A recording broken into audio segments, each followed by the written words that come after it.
જિલ્લા કલેક્ટર શ્રી વરુણકુમાર બ્રહ્મવાલના વરદ હસ્તે ફરતું પશુ દવાખાનાની વધુ 2 મોબાઈલ વાનનું લોકાર્પણ કરાયું।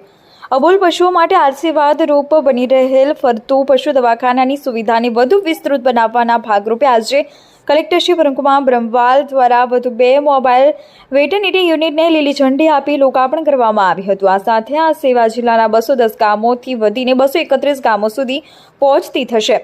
राज्य सरकार पशुपालन विभाग ने EMRI ग्रीन हेल्थ सर्विस द्वारा 10 गाम दीठ फरता पशु दवाखाना मूकवामां આવ્યા છે, જેથી તાત્કાલિક અબોલ પશુઓની સારવાર થઈ શકે। બનાસકાંઠા જિલ્લામાં ફરતું પશુ દવાખાનું અબોલા પશુઓ માટે સંજીવની સમાન પુરવાર થઈ રહ્યું છે। આજે કલેક્ટર શ્રી વરુણકુમાર બ્રહ્મવાલ અને જિલ્લા વિકાસ અધિકારી શ્રી MJ દવેની પ્રેરક ઉપસ્થિતિમાં 2 મોબાઈલ પશુ વાહનને લીલી ઝંડી આપી પ્રસ્થાન કરાવાયું હતું। આજથી સુઈગામ અને વાવ તાલુકામાં આ સેવા શરૂ કરવામાં આવી છે, જેનો તાલુકાના 10 ગામોને લાભ મળશે। જિલ્લામાં 10 ગામ દીઠ ફરતું પશુ દવાખાનાની સેવા 22 જૂન 2022થી કાર્યરત છે, જેના થકી અસંખ્ય અબોલ પશુઓને તાત્કાલિક સારવાર ઉપલબ્ધ કરાવી પીડા દર્દમાંથી મુક્તિ અપાવવાની સાથે નવજીવન આપવામાં આવ્યું છે।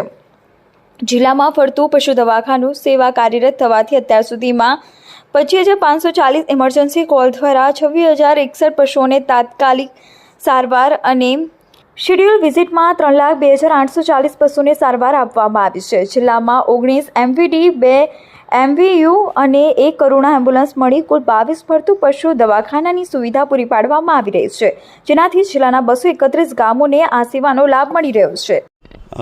બનાસકાંઠા જિલ્લામાં આજે 2 નવા મોબાઈલ પશુ દવાખાનાઓનું શરૂઆત કરવામાં આવી છે।